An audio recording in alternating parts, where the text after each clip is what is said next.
بسم اللہ الرحمن الرحیم۔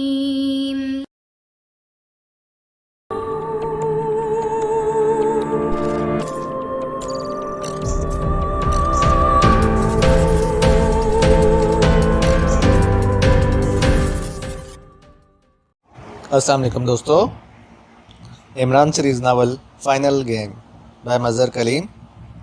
اگر آپ نے ابھی تک ہمارے چینل جاسوسی دنیا کو سبسکرائب نہیں کیا تو سبسکرائب کریں اور بیل آئیکن پر کلک کیجیے۔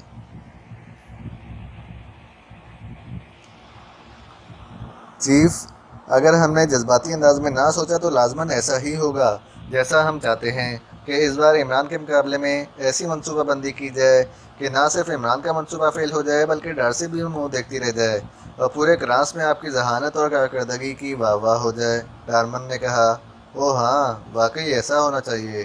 ٹھیک ہے، اب میں جذباتی انداز میں نہ سوچوں گا۔ اب بتاؤ، کیا پلاننگ سوچی ہے تم نے؟ کرنل الیگزینڈر نے سر ہلاتے ہوئے کہا، اور آگے بڑھ کر وہ کرسی پر نہ صرف بیٹھ گیا بلکہ اس نے ڈارمن اور پراٹ دونوں کو بھی کرسیوں پر بیٹھنے کا اشارہ کیا۔ چیف، ڈارمن کی پوری رپورٹ سننے کے بعد میں نے جن پوائنٹس پر غور کیا ہے، پہلے میں وہ پوائنٹس آپ کو بتا دوں تاکہ پھر ان پوائنٹس کو سامنے رکھ کر ہم پلاننگ کر سکیں۔ پہلا پوائنٹ تو یہ کہ عمران اور اس کے ساتھی ہمارے نہ چاہنے کے باوجود یہاں پہنچ چکے ہیں۔ دوسرا پوائنٹ یہ ہے کہ انہیں یہ معلوم ہو چکا ہے کہ کوبرا میزائل فیکٹری اس اڈے کے نیچے موجود ہے۔ تیسرا پوائنٹ یہ ہے کہ وہ یہ بات طے کر چکے ہیں کہ جب تک نگرانی چوکی پر قبضہ نہ کر لیا جائے اس وقت تک اڈے پر قبضہ نہیں ہو سکتا، اور جب تک اڈے پر قبضہ نہ کر لیا جائے اس وقت تک کوبرا میزائل فیکٹری میں داخل نہیں ہوا جا سکتا۔ پانچواں اور آخری پوائنٹ یہ ہے کہ آج رات کو وہ کسی بھی وقت اپنے مشن کی تکمیل کے لیے حرکت میں آ جائیں گے۔ پراٹ نے وکیلوں کی طرح باقاعدہ بحث کا آغاز کرتے ہوئے کہا، ٹھیک ہے، آگے بولو۔ کرنل الیگزینڈر نے اس بار قدرے اکتائے ہوئے لہجے میں کہا۔ وہ دراصل فطری طور پر اس ٹائپ کی باتیں سوچنے کا عادی نہ تھا، صرف ڈارسی کی وجہ سے وہ ان باتوں کو سوچنے اور سننے پر مجبور ہوا تھا، اس لیے اس کی اکتاہٹ بھی فطری تھی۔ چیف، یہ بات طے سمجھیں کہ عمران نے جو منصوبہ بندی کرنی ہے اس کے مطابق وہ ہر صورت میں ڈارسی اور اس کے گروپ کو شکست دے کر کوبرا میزائل فیکٹری کے اندر پہنچ جائے گا۔ مادام ڈارسی لاکھ ذہین صحیح، وہ اس عمران کی ذہانت کا مقابلہ نہیں کر سکتی، اور جب تک عمران مادام ڈارسی کو شکست نہ دے اس وقت تک ڈارسی نے کبھی اپنی شکست تسلیم نہیں کرنی۔ اس لیے میرا خیال ہے کہ ہمیں ایسی پلاننگ کرنی چاہیے کہ جب عمران مادام ڈارسی کو شکست دے کر آگے بڑھے تو اس کی توقع کے خلاف ہم اس کے سامنے اس طرح آ جائیں کہ وہ ہر طرح سے بے بس ہو کر رہ جائے۔ عمران ذہانت کے ساتھ ساتھ سائنسی حربوں سے بھی کام لیتا ہے، ہم بھی ایسا ہی کریں گے، پرانڈ نے کہا۔ اوہ، میں تمہارا مطلب سمجھ گیا ہوں کہ ہم کوبرا میزائل فیکٹری کے اندر اس کا انتظار کریں، یہی مطلب ہے نا تمہارا؟ لیکن ایسا ناممکن ہے کیونکہ اعلیٰ سطح پر یہ بات طے ہو چکی ہے کہ کوبرا میزائل فیکٹری اب 1 ماہ تک کسی صورت بھی نہ کھلے گی، نہ کھولی جا سکے گی، چاہے فرانس کا پرائم منسٹر یا صدر ہی کیوں نہ احکامات دے۔ اس لیے تمہاری تجویز قطعاً فضول اور بیکار ہے، کرنل الیگزینڈر نے منہ بناتے ہوئے کہا۔ چیف، میں نے تو ایسی کوئی بات نہیں کی، پراٹ نے مسکراتے ہوئے کہا۔ تو پھر اور تم کیا کہہ رہے ہو؟ سنو، میرے ساتھ صاف صاف اور کھل کر بات کرو، مجھے یہ پہیلیاں بجھوانا پسند نہیں ہے، اور نہ میرے پاس اتنا وقت ہوتا ہے کہ میں بیٹھا منہ میں حل کرتا رہوں، سمجھے؟ کرنل الیگزینڈر نے غصیلے لہجے میں کہا۔ چیف، کوبرا میزائل فیکٹری کے اندر ٹرانسمیٹر وغیرہ کی چیکنگ میری نگرانی میں ہوتی ہے۔ آج سے 1 سال قبل میں 2 ماہ تک کوبرا میزائل فیکٹری کے اندر رہا ہوں، اس لیے مجھے اس کوبرا میزائل فیکٹری کے اندرونی محل وقوع کے بارے میں پوری طرح علم ہے۔ مجھے معلوم ہے کہ کوبرا میزائل فیکٹری کو جانے والا سرنگ نما راستہ آگے جا کر ایک کمرے میں ختم ہو جاتا ہے جہاں بظاہر ایک فولادی دروازہ ہے، لیکن یہ دروازہ بھی ایک اور ملحقہ کمرے کا ہے۔ اس ملحقہ کمرے سے بھی ایک خفیہ سرنگ نکلتی ہے جو آگے جا کر ایک اور کمرے میں ختم ہو جاتی ہے، وہاں کوبرا میزائل فیکٹری کا دروازہ ہے۔ اس دروازے کے ساتھ ایک اور خفیہ دروازہ ہے جو دراصل کوبرا میزائل فیکٹری میں جاتا ہے، جبکہ ظاہری دروازہ کوبرا میزائل فیکٹری کے ساتھ ایک اور حصے کا ہے جو اس لیے بنایا گیا تھا کہ کوبرا میزائل فیکٹری میں نصب کی جانے والی تمام مشینری کو یہاں پہلے فٹ اور تربیت دیا جا سکے، اور اگر ضروری ہو تو اس کی مکمل چیکنگ بھی کی جا سکے۔ چنانچہ یہ حصہ بھی بالکل کوبرا میزائل فیکٹری کے انداز میں تیار کیا گیا تھا۔ اس میں چیکنگ اور مرمت والی مشینری ابھی تک نصب ہے، ابھی ان مشینوں کو کھاڑ نہیں دیا گیا۔ اس کے اندر جانے کے لیے ایک اور بیرونی راستہ بھی ہے جس میں بڑے ٹرک مشینری سمیت اندر چلے جاتے تھے، اب یہ راستہ بند ہے۔ اور کوبرا میزائل فیکٹری کا یہ حصہ بیکار پڑا ہے۔ ہمارے پاس رات تک کافی وقت ہے۔ اگر آپ اجازت دیں تو میں اسپیشل ہیلی کاپٹر پر دارالحکومت جا کر وہاں سے ضروری مشینری اور دوسرے سائنسی آلات لے آتا ہوں۔ اس کے بعد خفیہ طور پر اس بیرونی راستے سے اس حصے میں داخل ہو کر اسے اس طرح ایڈجسٹ کر دیں کہ وہ حصہ دیکھنے میں والوں کو اصل کوبرا میزائل فیکٹری دکھائی دے، اور وہاں ہمارے آدمی ایک رات کے لیے سائنسدانوں اور ماہرین کے لباس اور میک اپ میں رہیں تو لازماً عمران اور اس کے ساتھی اسے کوبرا میزائل فیکٹری سمجھنے پر مجبور ہو جائیں گے۔ لیکن جب آخری لمحات میں ان کے سامنے اصلیت ظاہر ہوگی تو پھر انہیں شکست تسلیم کرنا ہی پڑے گی، اور مادام ڈارسی کو وہ پہلے ہی شکست دے کر اندر داخل ہونے میں کامیاب ہو چکے ہوں گے۔ وہاں ایسے انتظامات بھی کیے جا سکتے ہیں کہ ایک انگلی دبانے سے عمران اور اس کے ساتھی کو بے ہوش یا مفلوج کیا جا سکتا ہے۔ اس طرح اصل کوبرا میزائل فیکٹری بھی بچ جائے گی، مادام ڈارسی بھی شکست کھا جائے گی، اور عمران اور اس کے ساتھی بھی آسانی سے گرفتار ہو جائیں گے۔ اور یہ گرفتاری چونکہ ٹاج ایجنسی کے چیف کرنل الیگزینڈر کی پلاننگ کے نتیجے میں عمل میں آئے گی، اس لیے وزیر اعظم صاحب تو ایک طرف پوری دنیا آپ کے قصیدے پڑھنے پر مجبور ہو جائے گی، پراڈ نے کہا، اور کرنل الیگزینڈر جو کرسی پر بیٹھا تھا ایک لخت اچھل کر کھڑا ہو گیا۔ اوہ اوہ، تم واقعی خطرناک حد تک ذہین آدمی ہو، تم نے واقعی انتہائی لاجواب پلاننگ سوچی ہے۔ اوہ ویری گڈ، اس سے واقعی عمران اور اس کے ساتھی بھی آسانی سے ہمارے ہاتھ لگ جائیں گے، اور ڈارسی کو بھی میرے مقابلے میں اپنی شکست تسلیم کرنی پڑے گی۔ اوہ ویری گڈ، لیکن یہ سارے انتظامات ایک دن میں کیسے ہوں گے؟ یہ کام آپ ڈارمن اور مجھ پر چھوڑ دیں چیف، ہم مخصوص لوگوں کو ساتھ لے جا کر اس طرح کی ساری سیٹنگ کر لیں گے کہ کسی کو ذرا برابر بھی شک نہ ہو سکے گا۔ رات کو آ کر ڈارمن آپ کو یہاں سے لے جائے گا، اور اس کے بعد آپ دیکھیں کہ کس طرح مادام ڈارسی اور علی عمران شکست کھاتا ہے، پراڈ نے کہا۔ ٹھیک ہے، اگر تمہاری پلاننگ کامیاب رہی پراڈ، تو تمہیں میں ٹاج ایجنسی میں باقاعدہ پلاننگ ڈپارٹمنٹ بنا کر اس کا چیف بنا دوں گا، اور تمہارا عہدہ میرے برابر ہوگا۔ اور ڈارمن، تم اپنے آپ کو ابھی سے ڈپٹی چیف آف ٹاج ایجنسی سمجھ لو، کرنل الیگزینڈر نے مسرت بھرے لہجے میں کہا۔ آپ کا بے حد شکریہ باس، آپ قطعاً بے فکر رہیں، آپ بس دیکھتے رہیں کہ کیا ہوتا ہے، ان دونوں نے مسرت بھرے لہجے میں کہا، اور پھر تیزی سے دونوں خیمے سے باہر نکلتے چلے گئے۔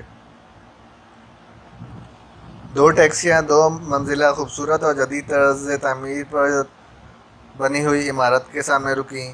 عمارت پر ٹراسکا کلب کا جہازی سائز کا نیون سائن والا بورڈ موجود تھا، البتہ کلب کا مین گیٹ بند تھا۔ ظاہر ہے کلب کی تمام سرگرمیاں شام کو یا رات کو عروج پر ہوتی ہوں گی۔ اس وقت چونکہ ابھی صبح ہو رہی تھی، کلب میں سوائے واچ مین کے اور کون ہو سکتا تھا؟ ٹیکسیوں سے عمران اور اس کے ساتھی باہر آئے۔ عمران نے ٹیکسی ڈرائیوروں کو کرایہ اور ٹپ دی، اور اس کے آگے جا بڑھنے کے بعد وہ کلب کے مین گیٹ کی طرف بڑھنے ہی لگا تھا کہ ایک طرف سے ادھیڑ عمر آدمی تیزی سے چلتا ہوا ان کی طرف آیا۔ اس کے چہرے پر حیرت کے تاثرات نمایاں تھے۔ رکیں جناب، کلب تو بند ہے، شام کو کھلے گا۔ ہمیں اس کلب کے مالک فراسک سے ملنا ہے۔ وہ کہاں مل سکتا ہے؟ عمران نے جیب سے ایک نوٹ نکال کر آنے والے کے ہاتھ میں دیتے ہوئے کہا۔ اوہ جناب، وہ تو اگبی طرف اپنی رہائش گاہ پر ہیں، لیکن اس وقت تو وہ سو رہے ہوں گے، وہ 10-11 بجے سے پہلے تو نہیں اٹھتے۔ آپ نے ان سے ملنا ہے تو پھر آپ 11 بجے کے بعد تشریف لائیں، آنے والے نے نوٹ کو جیب میں ڈالتے ہوئے کہا۔ کوئی بات نہیں، تم ہمیں وہ جگہ بتا دو۔ یس سر، مگر چوکیدار نے ہچکچاتے ہوئے کہا، تو عمران نے جیب سے ایک اور نوٹ نکال کر اس کے ہاتھ پر رکھ دیا۔ جناب، میں ٹراسکا کلب میں طویل عرصے تک کام کرتا رہا ہوں، اس لیے تو مجھے معلوم ہے کہ جناب فراسک صاحب کلب میں نہیں رہتے۔ وہ ٹراسکا کی سب سے بڑی کالونی وائٹ روز کی کوٹھی میں رہتے ہیں۔ اس کوٹھی کا نام ڈارک ہاؤس ہے، اور یہ کالونی کی بگ گارڈن کے سامنے ہے جناب، چوکیدار نے تفصیل بتاتے ہوئے کہا۔ ٹھیک ہے، شکریہ، عمران نے کہا، اور اپنے ساتھیوں کو آنے کا کہہ کر وہ سڑک کی طرف مڑ گیا۔ کیا تم فراسک کو اس رہائش گاہ پر ملنا چاہتے ہو؟ جولیا نے کہا۔ ہاں، ٹراسکا کلب کا تو ظاہر ہی ہے کہ رات کو کھلتا ہوگا۔ میرا خیال ہے کہ پہلے اس فراسک سے مل کر کنفرمیشن کر لینی چاہیے، اس لیے اب شام تک کون انتظار کرے؟ اس لیے کیوں نہ ہم سیدھے اس فراسک کے پاس ہی پہنچ جائیں، وہیں اس سے بات چیت بھی ہو جائے گی، عمران نے مسکراتے ہوئے کہا۔ آپ نے بلیک گھوسٹ پہاڑیوں کا جا کر جائزہ لیا ہے؟ کیا آپ کو یقین ہے کہ کوبرا میزائل فیکٹری اور میزائل اسٹیشن وہیں پر موجود ہے؟ امید تو کی جا سکتی ہے، وہاں سیکیورٹی کا جو ماحول ہے اس کے مطابق تو کوبرا میزائل فیکٹری اور میزائل اسٹیشن وہیں ہونا چاہیے، لیکن حتمی طور پر اس بات کی تصدیق فراسک کر سکتا ہے۔